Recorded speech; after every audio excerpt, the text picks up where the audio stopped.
Certainly very much a region on edge here right now. And really, we were out and about in the streets here of Tehran once again today, Becky, and we did hear a lot of people who said they're not necessarily as concerned about that possible Israeli strike, but really about the whole situation escalating and in the end possibly pitting Iran and the U.S. directly against one another, Becky.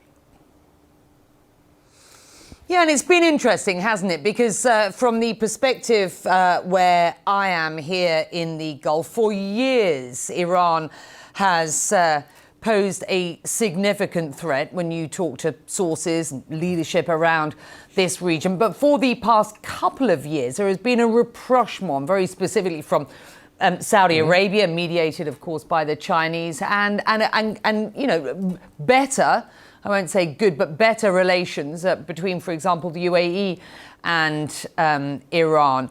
The calculus now, of course, as we see these very visible images of the Iranian foreign minister in Riyadh, for example, and then in Doha, the calculus here is, you know, what does this part of the world do with regard to Tehran? Do you keep it closer in order to protect yourselves, or will we see a further distancing again? And I think certainly from the perspective where we are here, you are seeing this region stay close to ensure that they don't, you know, that there are no missteps. What's the sense where you are? Well, first of all, I think you're absolutely right about the fact that there has been a rapprochement over the past couple of years. And I think that that is really something that set in after the Trump administration left office. Because, of course, the Trump administration had very close relations with Saudi Arabia. At that time, you'll recall, there were also really big tensions between Saudi Arabia and Qatar as well, with the Iranians siding with Qatar, and really the Saudis there with the United States really pushing for a more dominant role in the Middle East. And certainly we have seen in the past couple of years a big rapprochement between Saudi Arabia especially and Iran sort of starting to set or to take place. One of the things that really set that in motion was the administration of Ibrahim Raisi, less so Raisi himself, but more so his foreign minister, Hossein Amir Abdollahian, who really started those talks with the Saudis and tried to get that relation jump-started. A little bit also with the UAE as well, really trying to drum up support for Iran and for better relations between Iran and some of its neighbors in the greater Middle Eastern region. I think right now, you're absolutely right. It is a pretty difficult situation for a lot of these countries. They have very good relations with the United States. And if you look at the Gulf countries, of course, a lot of them are now in the Abraham Accords with Israel as well. And they certainly don't appear to want to jeopardize that either. At the same time, the Iranians right now, of course, in that really difficult standoff situation with the Israelis, with the United States, at the same time trying to drum up that support as well. I think for a lot of these Gulf nations, for a lot of the nations in the region who are really essentially trying to stay out of getting involved in that conflict, it's very difficult for them. But it does appear as though right now, at least between Saudi and the Iranians, there is at least a little bit of daylight and some better relations on the horizon, Becky. Yeah, these are national security issues for these independent countries. They are sovereign states and they make their decisions accordingly. But, you know, from the perspective of Riyadh, the perspective of Abu Dhabi, where we are here, you know, this sort of new architecture of a new look, forward-looking Middle East should cascade through the region if they get it right, this economic integration, this de-escalation. But this is a really, really tense time, it has to be said.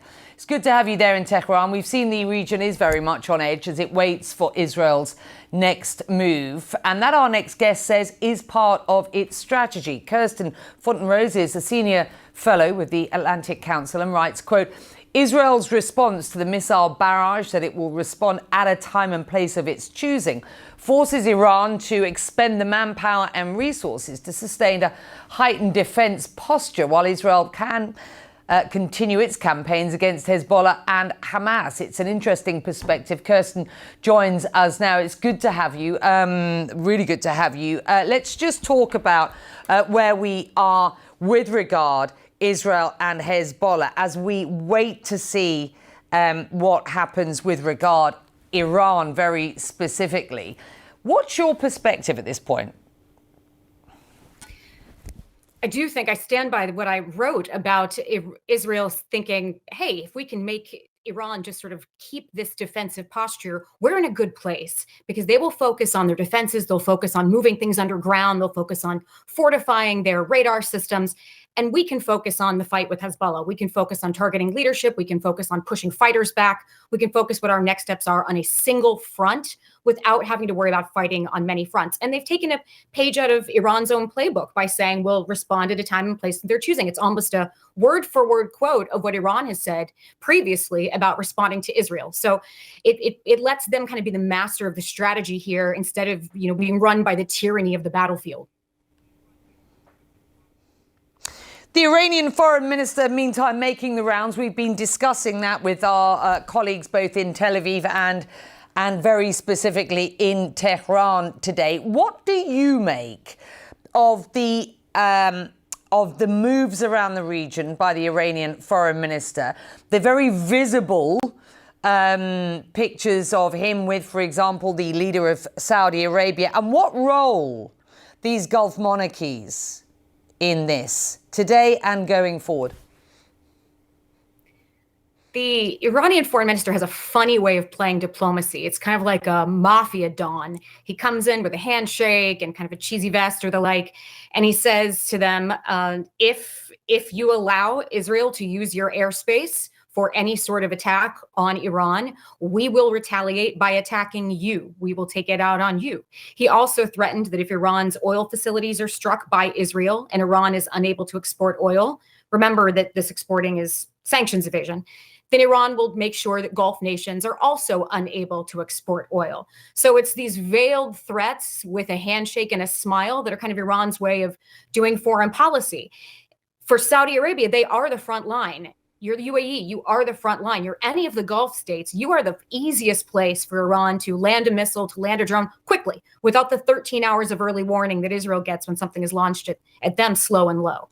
So the Gulf has to be thinking about, all right, how do we play this? How do we make sure that this adversary is put in a box, which we would like to see, but in a way that does not make us less safe? What I think Iran has not considered is that by making this threat about strikes on their oil facilities, they've actually increased the likelihood of an Israeli attack on their nuclear sites instead of their oil facilities. So I'm not sure if they really gamed that out, but they've certainly got the attention of the Gulf states, who already think that the Houthi threats to Red Sea shipping are enough of a problem for their oil exports. They don't need Iran lobbing more missiles at them like they did at Abqaiq in 2019. Are you surprised by the sort of openness and very visible sort of warm response to Iran's diplomatic moves around this region? I'm asking you that almost as a sort of rhetorical question because, I'm sitting here in region. You and I have met here a number of times. I'm sitting here in region. I'm not surprised. And I think it's important for our viewers around the world who may have expected, despite a rapprochement between the Saudis and the Iranians, for things to have been a lot less sort of close looking. I'm just wondering what the calculus here is. I mean, Riyadh is a very strong ally of the United States. What message is being sent sort of via Riyadh at this point?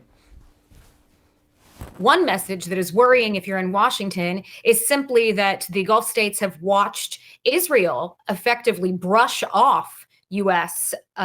Pleas and policy ideas because we're in a lame duck presidency situation. This is not a flaw of a Biden administration or any administration. It's simply the reality of the political environment in Washington right now leading up to a U.S. election.